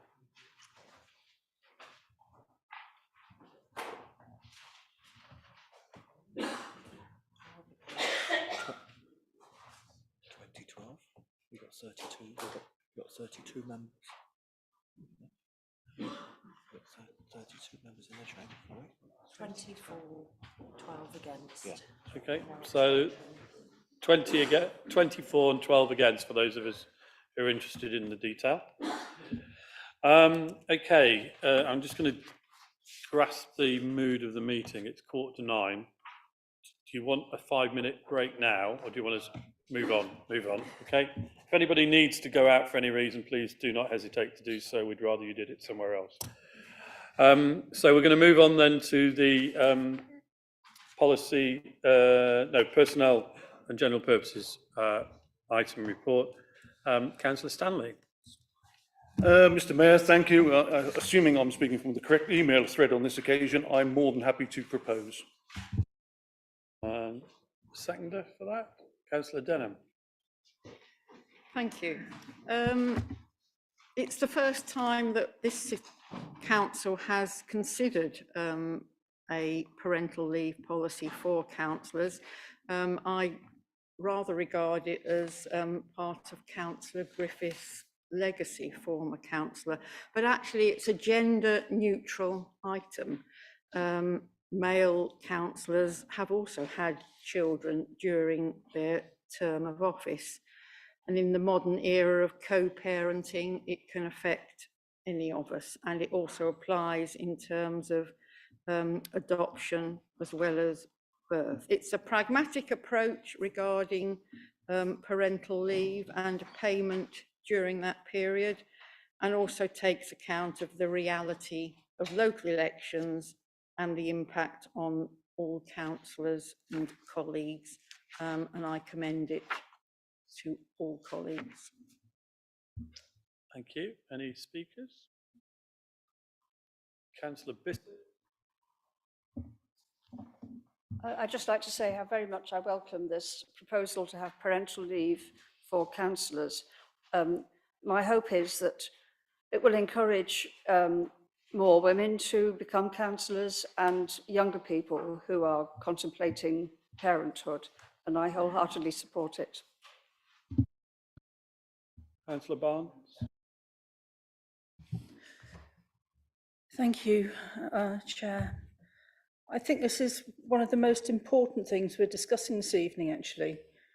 If we're going to encourage diversity and younger people to get involved, this little bit of support can make a really big difference for people wanting to stand for election. I know people who have had real issues. Now, we talked about pay being a determinant factor, but actually a simple thing like this can make a big difference. So I really would ask everybody to vote for this and support wholeheartedly. And it may be in the future other diversity issues will also come forward, but this one is a critical one. Thank you. Okay, can we, who's, all those in favour of this proposal? Again, unanimous, thank you very much. So we'll move on the report from Communities Committee, Councillor Riaz. Thank you, Mr. Mayor. This is the referral report from Communities Committee that the Council agrees to adopt the Worcestershire Homelessness and Rough Sleeper Strategy and Worcester City Homelessness and Rough Sleeper Action Plan 2023-2025. The it shows, Mr. Mayor, that although we are adopting a county-wide policy this evening, that we have as the county, town and city, and as a centre of excellence, listened to the feedback that we've received from numerous respondents to the consultation and made our processes and our governances more robust to reflect that we are leading the way in the county on these matters. I would like to thank the officers, in particular Worcester City officers, who have shown real leadership, I think, in understanding the issues of homelessness and rough sleeping within the city, and have led from the front on it. The action plan for Worcester City is by no means a final version, and it can be added to and refined when information or new information becomes available. So it's a moving strategy as such. And the county-wide, we felt that as a city we needed to have our own personal action plan within the city because of the great level of service we've been providing over the years. Hence, the actions within the policy, I do believe, do justice to the great leadership that we have shown. So I'm happy to propose this on behalf. Thank you. Is there a seconder? Thank you. Councillor Stanley. Councillor Agar. Thank you, Mr. Mayor. I'd like to just comment on the draft strategy that's included in this document. Quite early in this document, reference is made to the Armed Forces Act of 2021. And as members will remember, I'm the Armed Forces champion for the city. Nowhere else in this document are the armed forces mentioned at all. And I think this is a serious omission, because not only are we signed up to the Armed Forces Covenant, we also know, and this is a long-standing evidence, that a disproportionate number of ex-armed forces persons become homeless. And given that the Armed Forces Act explicitly and specifically states that we should seek to remove disadvantages arising for service personnel or former members of the armed forces, I think this document, well, we can't amend this document, but I would like to ask that when we reconsider our action plan, that we actually address this omission, because any armed forces veteran reading this document would probably think that it was lip service, because it does not actually say how it complies with the Armed Forces Act. There's nowhere explicit how it does it. So, you know, I'm not surprised that armed forces veterans are saying to me, as they have recently, that housing is a major issue for them, that homelessness is a major issue, and they're not always entirely clear what we're going to do about it. I think we do need to be explicit, and we need to be sure that we're complying with legislation. So I would ask that the Communities Committee, which I think will be the one reconsidering our action plan, take account of that and make that explicit in our action plan. Thank you. Thank you, Councillor. Any other speakers? Councillor Stanley. Mr. Mayor, thank you. I'd really just like to echo Councillor Agar's comments. They are incredibly relevant, and we should do, as she quite rightly says, everything to provide a structure through which people who leave the armed forces, with all the attendant difficulties that they face, do so with confidence that they're not going to fall into some of the problems that this document refers to. So I'd basically like to make sure that what she says is endorsed by this side of the chamber as well. Councillor Lawrenson. Thank you, Mr. Mayor. Under 2.3 of the Homelessness and Rough Sleeper Strategy Report, it stated that homeless people were helped during the pandemic through government funded initiatives. Yet in recent months, more people have become homeless. Therefore, shouldn't this council be calling for the government funded initiatives to continue, particularly in the absence of a central government grant? While I support the strategy, I do still feel that it would benefit from smart targets. For example, on page 4, one action is to, and I quote, review and improve pathways for statutory services, which would involve and I quote again, an increase in successful prevention outcomes for approaches from these services. Putting a number on such actions would make it easier to assess this council's progress and to hold it to account. Thank you.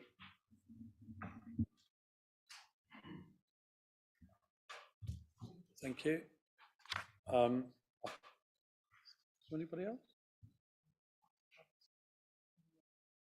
Councillor Roberts, did you? Sorry, I didn't see you. I'll only keep you a few seconds, Mr. Mayor.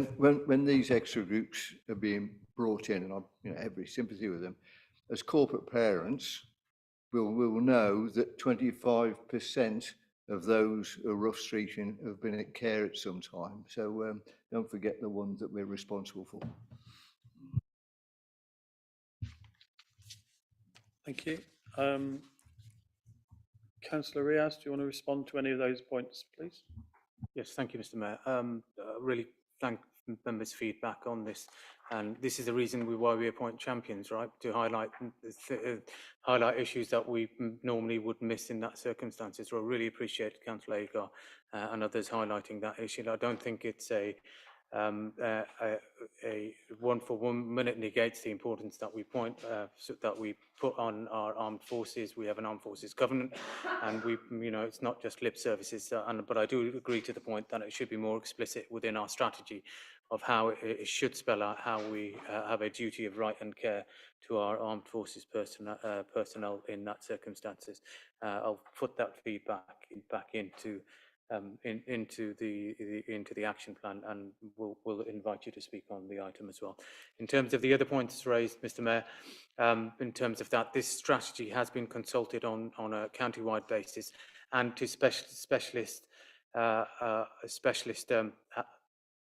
people in the industry that have been are responsible for delivering our services. So they've been through it with a fine-tooth comb, and they've suggested recommendations over and above what we would normally have done that. And I'll take Councillor Roberts' point as well. So any feedback I'll feed that back to officers to make sure that it's properly accounted for. Thank you. Okay, thank you, Councillor. I think because we're voting to adopt the action plan as it stands, I think we just need that explicit understanding that those points raised by Councillor Agar in particular are included in our adoption of it. Makes sense? We have two points to looked after children and armed forces. Okay, so I'm being told that we have to say that in particular. Okay, so in relation to looked after children and in relation to armed forces, those points will be noted and taken back. Thank you. So can we accept the report otherwise? Good. That takes us on to the constitutional review. And who's got the excitement of this one? Councillor Amos. Don't sound so surprised, Mr. Mayor. Right. Yep. Just let me. Mr. Mayor, I'm very happy to move the recommendation as on the order paper. The constitutional amendments are clearly identified in the two appendices, and I'm grateful to the monitoring officer for making them as clear as indeed they are. The Audit and Governance Committee had a very detailed and serious debate, and we came up with unanimous changes, which I think fairly and accurately reflect both the wording and the spirit of what Council asked us to do, and also reflect both the rights of the public to get a proper response to their question and concerns, and also the political and constitutional role and duties of committee chairs and the Mayor. So I think the Audit and Governance Committee has come up with a fair and workable balance between rights and responsibilities. And on that basis, Mr. Mayor, I move the recommendation. Thank you. Got the second for that, Councillor Barnes. Any questions or issues? Okay, can we put that to vote then? Those in favour? Thank you, that's everybody. Now we're going to move on to the reports of the two member champions, and I will invite Councillor Stephen to present his health and safety report. Thank you. Why is health and safety important to this council? Health and safety systems are sometimes seen as a burden, but could also be seen as good governance. By taking health and safety seriously, we can improve staff morale, we can improve staff retention, we can reduce staff absence, and we can increase productivity. But we can also reduce the risk of expensive litigation. And in this respect, investing in health and safety can be seen as a key driver in maintaining and improving the efficiency of all the work that we do. The good news is that over the last 12 months, we've had no serious health and safety incident. The role of the health and safety champion, as I said, comes in two main roles. And the first is to make sure that the system is adequately resourced and taken into account. And the second is to make sure that we have a positive health and safety culture at all levels of the organisation. And the approach that I've taken this year, following also the previous years, is by doing this in two ways. First is by meeting with the health and safety officer and the director responsible 4 times a year, where we discuss any issues that are coming along, any corrective actions, and it is a chance for the health and safety officer to, in private, have a conversation with an elected member of this council to basically tell us if there's any issues that they are concerned about, that they would like me as a champion to take up with the senior management team. And I believe that is a good way to go. But it is also important that we don't just sit around in offices and listen to senior management. And that is why over the last several years where I've been health and safety champion, I've chosen to take one day out every year to go and work alongside and be with the people who are doing the frontline work.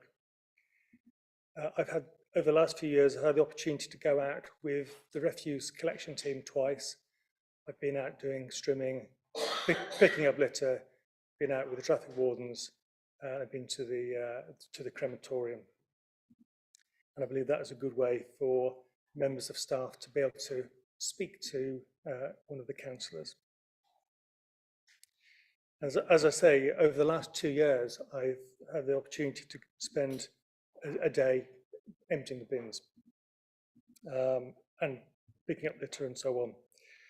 Now, this year, again, I went out with the refuse collection service, and I was following up a problem which I'd discovered the previous year.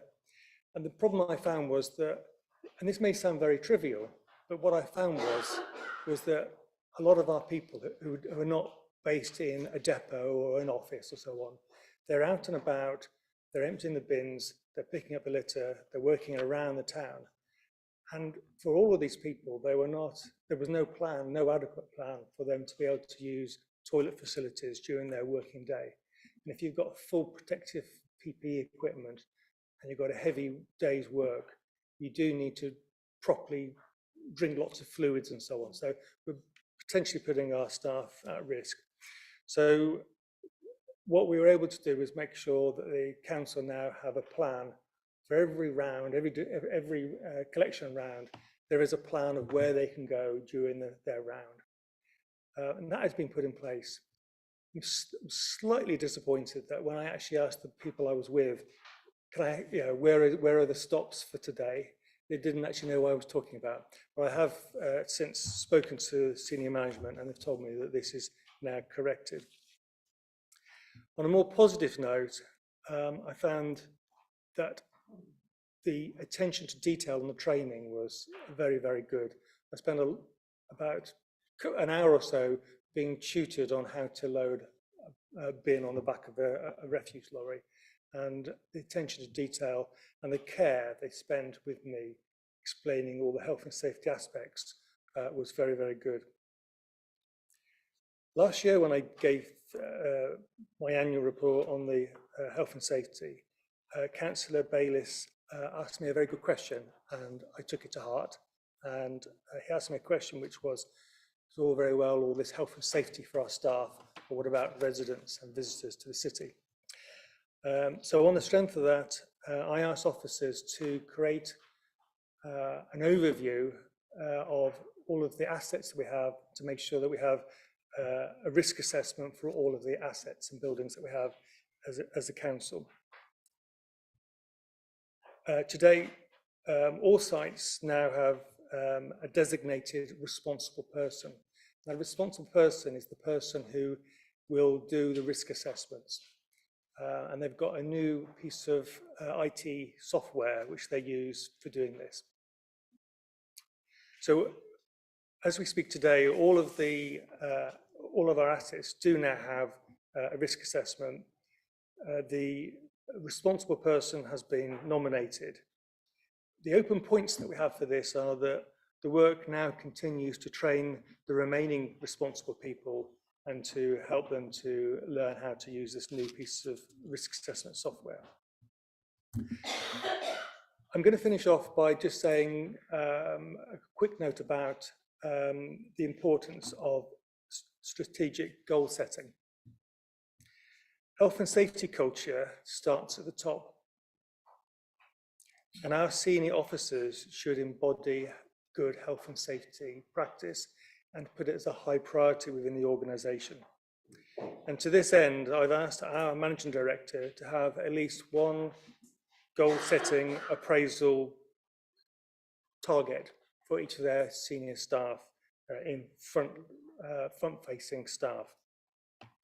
So for the Corporate Director of Operations, Homes and Communities, that's Lloyd Griffiths, his health and safety target this year is to ensure that a training needs assessment is made in all areas, and that all resulting health and safety training has been completed within the next 12 months. And for the Corporate Director of Planning and Governance, Sian Stroud, that she will ensure that the new health and safety risk assessment software has been rolled out and that a transparent top-level summary of risk assessments has been completed by the summer of this year. So thank you. If there's any questions, then I'll be happy to answer them. Thank you. Councillor Roberts. A pretty fundamental question, and I really don't know the answer to it. I read with alarm violent show to emergency workers, road workers, even nurses, for heaven's sake, and it seems anybody who interfaces with the public. And so when I read the report, and you'll explain, I'm sure, but when I read the report, I'm surprised that councillors aren't referred to. We know from absolutely tragic circumstances not very long ago that people in political life can be vulnerable, and these days they can be more and more vulnerable online, sadly sometimes between each other. But why it's important, I think, is if we can't say that this is a safe environment, we will never get that rich mix that's been referred to early on of councillors. What you're going to end up is with a load of grey-haired old men. You'd never want that, would you? But that's the reality of it, unless we so. So it might be that this only applies to employees, but I'll be interested to know. I think grey old men can feel vulnerable as well, Andy. So.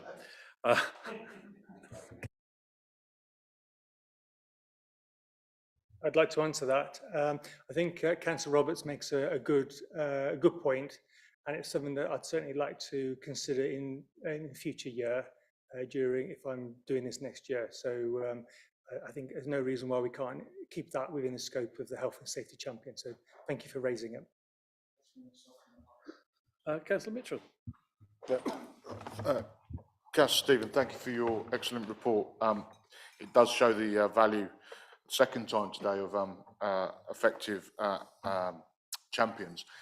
It's a question, what are your, from your perspective as the champion, what are the indicators that you've observed or you would want to observe going forward that would demonstrate that health and safety is being, one, given serious consideration by people within the council, and two, being improved.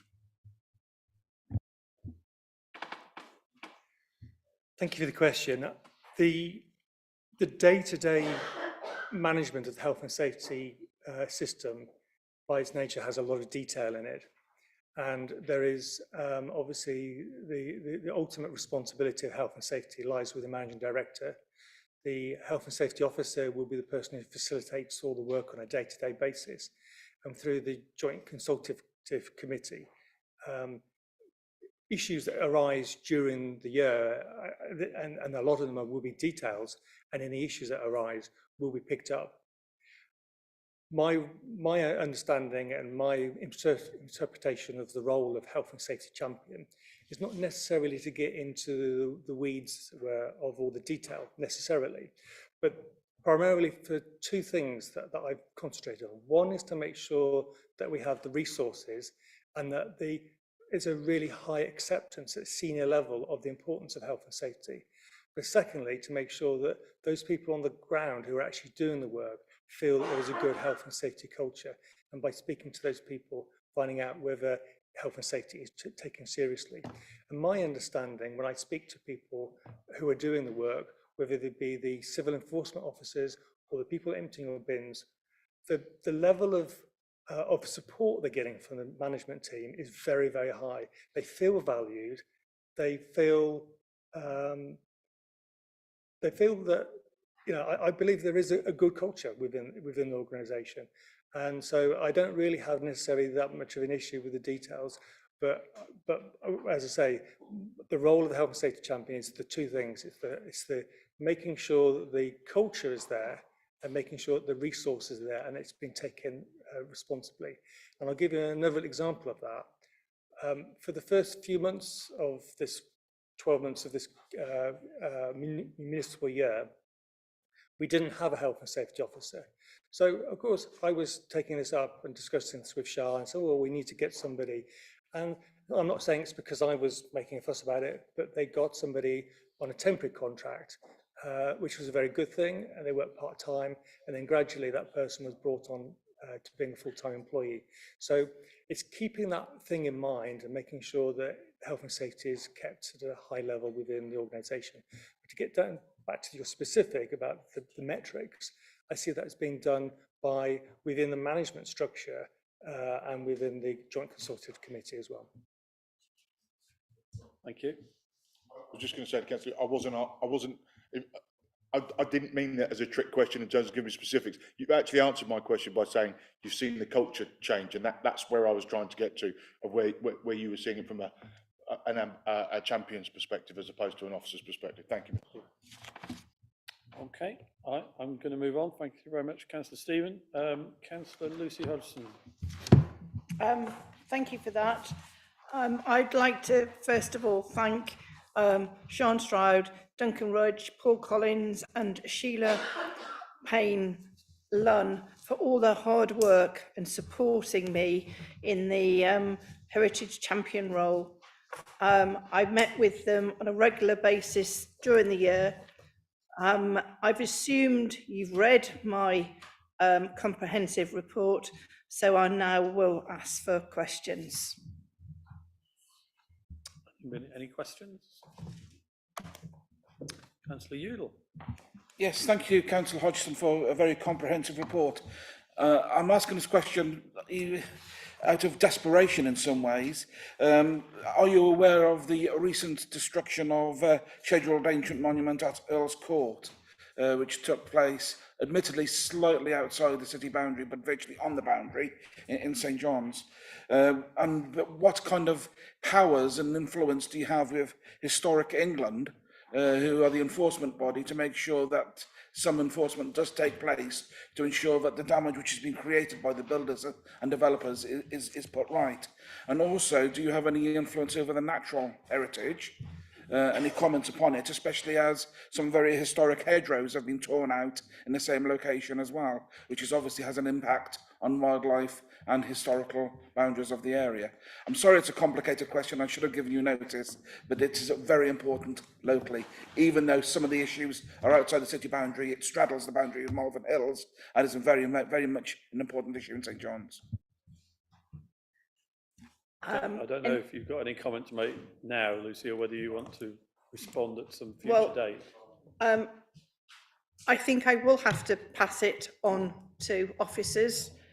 I wasn't aware of its destruction, but I do really take matters like that very important.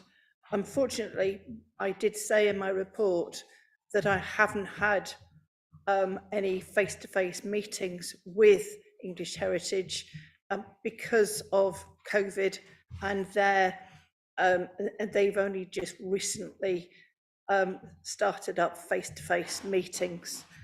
But I'm sure the officers are already dealing with it. So, and I'll ask for some information to be sent to you. Any other questions? Okay, thank you very much, Councillor Hodgson. Thank you. Sorry, he's using the wrong arm again. Sorry, Mr. Mayor. It's not in the constitution. Thank you, Hodgson, and Councillor Hodgson, for your comprehensive report. Just, I think it's a really crucial role that you hold here, and something my colleague Councillor Udall picked up on in terms of heritage is at risk, and dilapidated buildings and such located in conservation areas. We have a number of those around the city. One, a prominent one, which is on the top of London Road by Fort Royal Park, the Little Sauce Factory, and it's been a constant eyesore for many residents, with trees and things growing out of it. And I was wondering if you could take up that case and have get officers to enforce that, because it is a key route into the city. It's been dilapidated and nothing's been done about it, despite hundreds of attempts to contact the landlord. I certainly will speak to officers about heritage at risk and see if that building can be entered into the local risk register. Many years ago, I actually was instigated the war memorial in Runxwood to get it included in the local heritage at risk register. So I certainly will speak to officers about that. Thank you. I'd like to thank Councillor Hodgson for this report. I've always been tremendously interested in heritage, and it's nice to see that kind of importance given to it.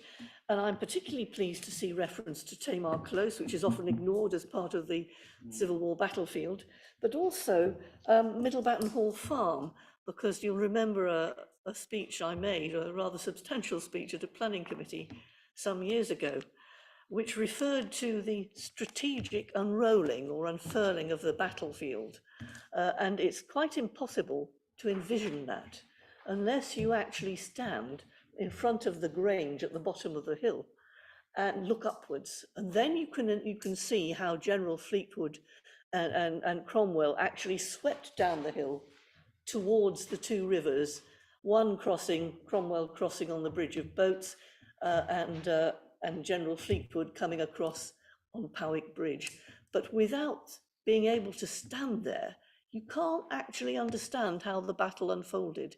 We often concentrate in our assessment or appraisal of battlefields on the tactical element, the bloodshed and all the rest of it.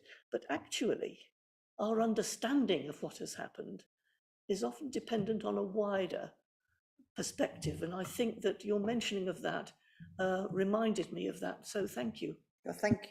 And the battlefields are very important to the city.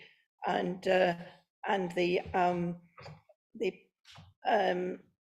at-risk register, the national at-risk registered. So thank you.